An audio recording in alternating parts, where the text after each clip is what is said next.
Fall camp is finally upon us. Scott Frost has a lot of things he needs to work out, but he still needs money.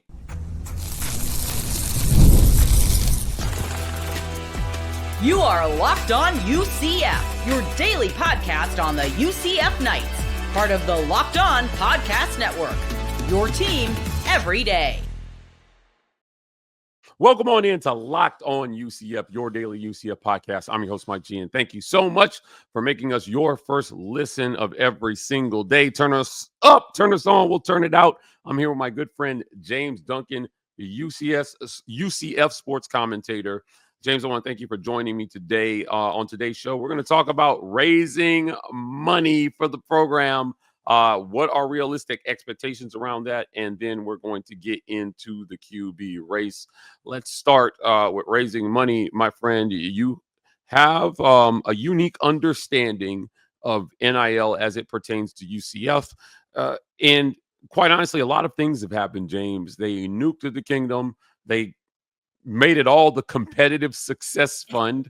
And UCF needs money to compete in this thing. I've spoken with UCF recruits. Scott Frost is selling everything but money right now. And the recruits they've gotten seem to be buying it. But long term, they need money to compete. Yeah, absolutely, Mike. And it's a pleasure to be here. UCF is a very young school. A lot of the times you hear about older blue blood schools and all the other crap that you hear from the older Florida schools about having so much money and having this old donor base, and UCF just isn't there yet. I think it's fantastic for Scott at this point, especially just getting back here.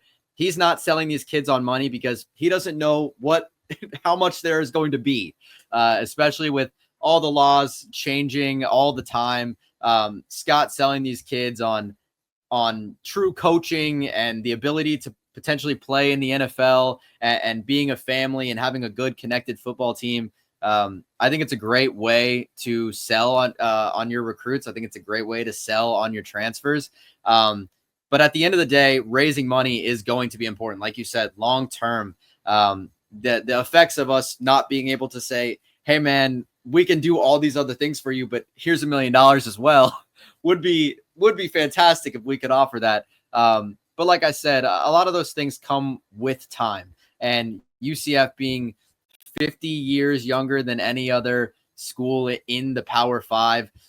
One thing we do have is time. We have a young donor base. We've got a lot of smart alumni that are going to get out there and get to work. And the main thing is being able to come back and donate to your university for their success. So the best way that we can do that right now is just to rely on our alumni and go chase those big deals as well.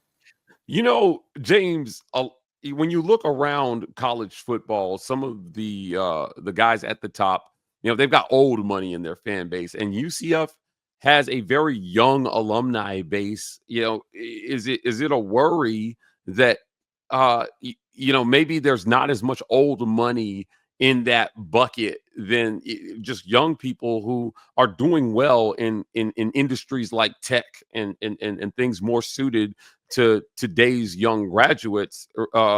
In Texas, they got oil money out there funding football. I think Texas Tech in the Big 12, they spent like $30 million. They got one billionaire to draw like $30 million on their portal class. What does that look like from having such a young base of alumni? I think a lot of it is about getting your active students at the school involved. I think getting students used to, because there's been the athletic fee that comes in your tuition and that goes towards facilities and all that kind of stuff. But getting students used to donating, even if it's extremely small amounts, like I know as a student, I always gave back on the UCF Day of Giving. I think allowing your current student base to also be more into the sports events that are happening, and not just with football, with basketball, with softball, with baseball.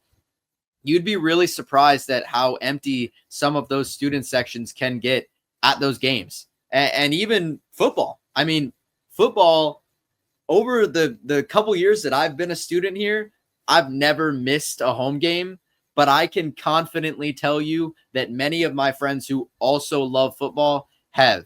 And I think that there has to be more of an attraction, because the more that people spend time at these games, whether, it's basketball, football, baseball, softball, soccer, whatever it may be, you fall in love with it, and it makes you want to spend your money. It makes you want to spend your time and give back to the things that brought you enjoyment. Now, that enjoyment also comes with winning. And so when people see winning, they want to give their money because they want to keep winning. I think the best thing to do is go out there and win. I agree with that 100%. UCF has not done a lot of that. Last year, 4-8 in football, sub 500 in basketball. And, we covered basketball this offseason. As you know, it was tough because there were a lot of games where they were right on the edge, and it just felt like, they could have beat Iowa State. Johnny Dawkins was this close to a lot of special wins, and it's really hard to look at sub 500 in both sports and then tell people, but give us a lot of money because we think we need it to compete. Now, before we move on, I do want to ask you, what does that look like? What, because you've got the beat of the UCF alumni base. What do you think an acceptable level of winning is in both programs to create that excitement around donating to the program and making sure that Scott Frost and Johnny Dawkins have the resources they need to build a winner? Well, I think a lot of I shouldn't say young alumni. Well, I shouldn't say old alumni, but I should say the average age of the alumni is around early 30s, mid 30s. I think a lot of those people got to watch the Scott Frost era because that was less than 10 years ago. Some of those people, a lot of alumni were in college. A lot of those alumni had just finished college, and they had gotten to see great UCF football. And a lot of those people are the people that are giving back to the university. People like me, I got to the university in 2021 out of high school, and I got to watch 4 years of Gus Malzahn. Now, the first 2 years got me hooked. Those were 9-win seasons where one of them we made a great bowl game and we beat Florida, and the other one we made it to the American Athletic Championship. I think, to me, that's what got me hooked, is seeing my university achieve success. These young alumni that are wanting to donate need to see relative success. I'm basing success off of what the past 2 years have looked like, and it's been brutal. It's been absolutely brutal. 6-7 and 4-8. A team that you want to succeed is a team that needs money, but it's like the chicken and the egg. They need money to succeed sometimes, or the other way around. So, but I love what I've been hearing from the team, and that is doing more with less. And I think Scott's done it before, and I keep hearing Myles say it, and it's great. And if you haven't watched the UCF Fastcast with Myles, it's also great material. But Myles is one of those ambassadors for UCF that knows how it goes. And it is, you got to do more with less. And Scott's used to it. I think if you show the alumni and you show the student base and you show the fans that you can do more with less, they will just end up giving you more. Yeah. It's a fascinating conversation. More with less. You're doing more with less creates expectations, but are they realistic expectations? We'll talk about that next on Locked On UCF. This episode of Locked On UCF is brought to you by our friends at Drip Drop. Guys, if you're trying to stay on top of your routine, whether that's workouts, long days on campus, or staying focused through back-to-back classes, hydration is where it all starts, and that's where Drip Drop comes in. When I'm on top of my hydration, I notice everything works better: my energy, my mood, my focus, even my skin. But getting enough fluids every day isn't always easy. That's why I love Drip Drop. Right now, Drip Drop is offering Locked On listeners 20% off your first order. Just head on over to dripdrop.com and use promo code LOCKEDONCollege. That's dripdrop.com, promo code LOCKEDONCollege for 20% off.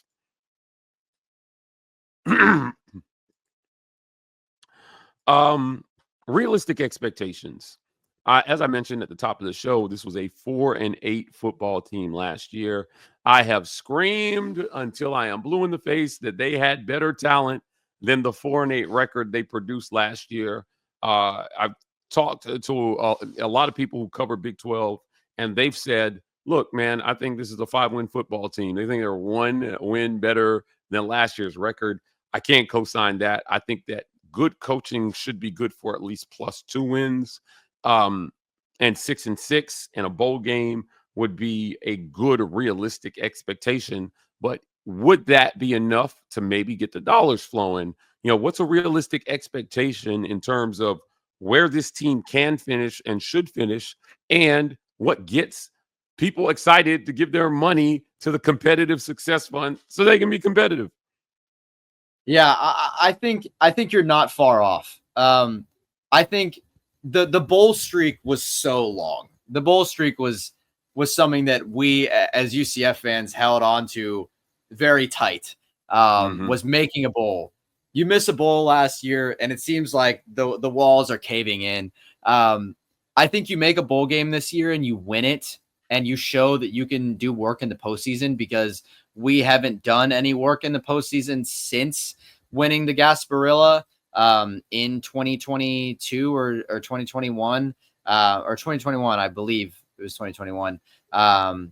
Yeah, we haven't won a postseason game, whether it was a postseason championship game or a bowl game since then. We lost in the military, and then we lost in the Gasparilla the year after that. And we didn't win against Tulane in the American Athletic Championship. So postseasons looked pretty brutal for UCF the past couple of years. I think seeing a postseason win would be phenomenal, whether that came in the form of a playoff game or the tax bowl, Gator Slayer Bowl, or the Peach Idaho Bowl, or whatever. If we can win a postseason game, make a postseason game and go out there and win it, you give yourself a positive season.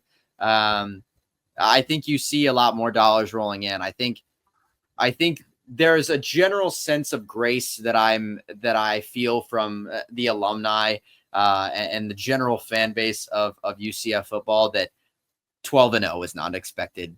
10-2 is not expected. You're not expecting a double-digit win season, but you're expecting some sort of improvement. And there's a little bit of grace given that it is Scott. So I think, a positive season. I think a positive season or make a bowl game, ideally you win it. And I think you'll start to see the dollars flowing in once success actually reveals itself. Yeah. For me, I think it's winning the games you're supposed to win, right? Not leaving, dubs on the table. And what do I mean by that? Well, last year you played a Cam Scattaboolis ASU, and they had the game, man. That's a game UCF should have won, and they didn't. And that was a theme that ended up being a theme for the season. Was there were games left on the table. So if it's close, and play calling is better, and you don't have RJ Harvey this year, shame, because good God, man, he was a monster last year, and he was still underutilized at only 232 carries, man. He was number 6 in the nation in terms of yards gained from scrimmage rushing, and of the top 10, he was last in terms of the amount of carries he got. So, reports out of camp, Jaden Nixon looks really, really good. Scott Frost actually highlighted Myles Montgomery in his opening press conference, talking about him being a guy who could surprise a lot of people this year. But you've got to win the games that you're supposed to win, and you're going to have to steal a couple that nobody expects you to win. Before we move on, I do want to talk about that UNC game early in the season. Bill Belichick versus Scott Frost, to me, is made for primetime stuff. I can't wait to see that. And if you're Scott Frost, the eyes of the country are going to be on Belichick. And if you can beat him, you potentially create a great recruiting pitch for the next cycle. Taking down a Super Bowl win. I mean, Belichick has more Super Bowl rings than the Super Bowl itself. Yeah. Come on, man. If you can beat him, you can set a really good storyline for recruiting. I think that will help this program. What an opportunity that is. It's a huge opportunity, and you best believe that there will be a lot of recruits at that game. Guys that want to come to the school will come early on in the season, and say all you want about recruiting. Guys that really want to come to your school will come at the first important game of the season. They want to see what the bounce house is like when it is rocking, and it will be rocking for that game. Now, you mentioned that game. And that's the first game on the schedule that really jumps off the page. But what a lot of people aren't looking at is the game 1 against Jack State. People always, every year, write off the first 2 games unless it's a P5 opponent. I want people to not write off Jack State. It is a good team, and they're expected to go 10-2 this year, with one of the losses being expected as UCF. But very good team. I know they lost their head coach and Rich Rod, and I know that the team is going through some small rebuilding, but they retained a lot of guys, and that team is supposed to be really good this year. I would like to see UCF get a convincing week 1 win against them, and I will feel significantly more comfortable going into week 3 against UNC. Yeah, look, if you're Scott Frost, you certainly don't want your team to overlook any team on the schedule. Prepare as if you're playing the 85 Bears every single week, right? It's just got to be the goal. But part of that is going to be identifying who your starting quarterback is. In his opening press conference, Scott Frost left open the possibility that competition could continue into game 1. We're going to talk about where that race stands and who potentially wins it next on Locked On UCF. This episode of Locked On UCF is brought to you by our friends at Game Time. We've all been there, logging on early and waiting forever for concert tickets to go on sale, only to lose your spot for a show you've been dying to see. Live music should be about making memories, not dealing with the stress of ticket shopping. That's where Game Time comes in. Game Time makes getting concert tickets faster, easier, and you get lower prices the closer it gets to showtime. You can save up to 60% off with killer last-minute deals. Are you tired of the endless scrolling trying to find the best deal or the right seat? You can get panoramic seat views with Game Time. Are worried about what happens if plans change? The Game Time guarantee has your back with cancellation protection and more. Take the guesswork out of buying concert and show tickets with Game Time. Download the Game Time app, create an account, and use code LOCKEDONCollege for $20 off your first purchase.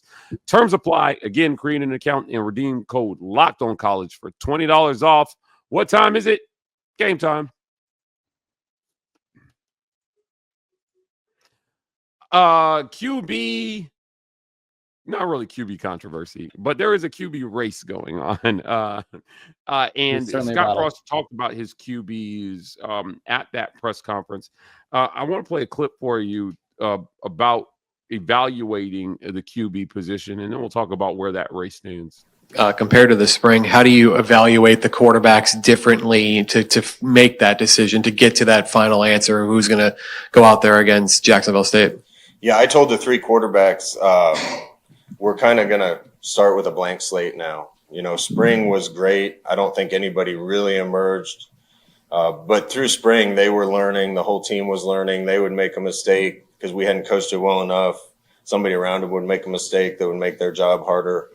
Now that everybody's familiar with what we're going to do, now's the right time to really evaluate it. And I think it's the most fair time to really evaluate it. So we're kind of starting with a blank slate. And like I said, we're going to give everybody a chance, not anoint anybody. Somebody's going to have to step up and take it, and we're going to give them opportunities to compete. Somebody's got to step up and take it. James, Cam Fancher, Taven Jackson, Jacuri Brown, these guys are battling to be UCF's starting quarterback. Look, little birdie told me that Cam Fancher may be pulling away a tiny bit in this race. Early in the spring, we had Taven Jackson pegged as the guy to take the job. Jacuri Brown has not gone away, and his athleticism might be important to what Scott Frost does in year one. You talk to me about this quarterback race, man, and what you see here. They brought in 2 quarterbacks, but you've got an incumbent in Jacuri Brown who refuses to go away. And he didn't care that they brought in 2 quarterbacks. He's continuing to compete at a very, very high level and wants the job just as bad as anybody. Yeah, I think it's interesting what you say about Cam. I think Cam, when you look for a guy to really have a lot of experience, I think a lot of people immediately point to Cam Fancher, senior out of FAU, left hand. He's a tall quarterback. He's got a lot of experience. He's a very reliable guy. Do I think going with the reliable guy every time is the direct choice? No. Do I think it's a reliable choice? Yes. So I think you've got a guy that can play in Cam Fancher. The Taven Jackson against Jacuri Brown is the competition that I am really looking into. In my personal opinion, I think it is going to be one of those 2 guys. If I had to specifically lean one way, and this is with no info at all, I would leave JB. I think that JB's talent in athleticism is something that is so, people look at it and they go, oh yeah, well, QBs are supposed to be that way.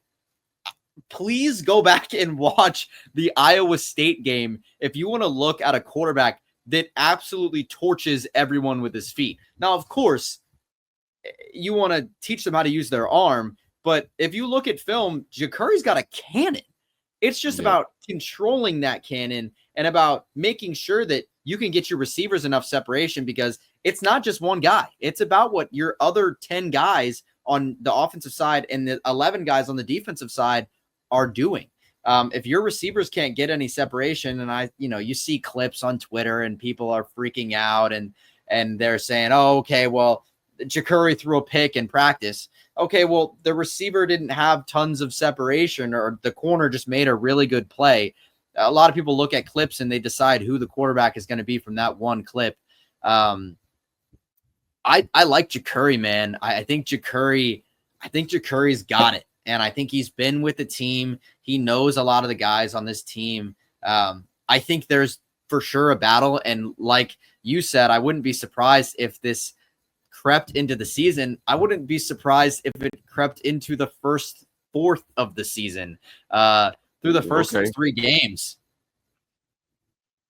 Yeah, it's going to be interesting to watch. Now, you talked about receivers getting separation there. Scott Frost mentioned in that press conference, he said that the receiver room is one position group. He really, really likes his receiver room and thinks that they have a chance to be good there. So it's whenever a coach on the eve of fall camp is highlighting specific rooms the way he did that receiver room, that tells me fans need to be paying attention to that group, because I'll tell you what, if you have receivers with catch radius in this league, it takes a little bit of pressure off your quarterback to deliver a perfect ball every single time. Look, man, sometimes you just need receivers to go up and make plays, James. And in year one, UCF needs plays made for the quarterback. They've got to help these guys out a little bit. Yeah, absolutely. And I think something that does help is, and I know the DB room has been very talented for the past couple years. I think, have they been used the proper way every year? No. But do I think that we've had insane talent in the DB room every year? Yes. Florida is a talent pool for DBs, and especially Central and South Florida. You grab DBs from anywhere in those areas, and they are talented. We've got Antoine Jackson. We've got Phillip Dunham over at safety. You've got a lot of transfer guys coming in that have tons of experience. And I think that's the total opposite of what you have in the wide receiver room. You have a lot of guys with minimal D1 experience, some of them with no D1 experience, D2 experience, or FCS experience. We've got a lot of freshmen or redshirt freshmen or guys that have come in from FCS or D2 or other D1 programs that don't have a lot of experience at those programs. And I think you're battling experienced DBs, and I think that's only going to make your super talented but unproven wide receiver room even better. Yeah, it's going to be fun to watch. Look, I've got maybe higher expectations for UCF in year one than a lot of people. But if you can move this thing forward, I think there's some really exciting opportunities on this schedule. I don't expect UCF to beat Kansas State, but certainly I want to see how competitive they can be with a team that is tabbed at the top of the Big 12. Now, they did away with the Big 12 preseason media poll, but in our Locked On preseason poll, they voted Kansas State number 2 in the conference, man. I mean, there are high expectations around the Wildcats this year for UCF. If you can give them a game, I think that you can. I don't love moral victories in football, James, but in a season where you're not expected to win the championship, but you could ruffle some feathers. Certainly a close game there might signal to people that UCF is close to something special in year one. Look, I appreciate you stopping by. Locked On UCF. Absolutely. A great conversation. Guys, do me a favor. Go follow James on Twitter at James Duncan UCF. He is going to join us again here on the show to talk even more UCF football. Guys, that's it for another great edition. Thank you so much for making us your first listen of every single day. For your next listen, go check out our friends at The Portal Show. You can find Lock on the Portal with our guy Brian Smith on YouTube or wherever you listen to your podcast. You can find us here tomorrow on Locked On UCF.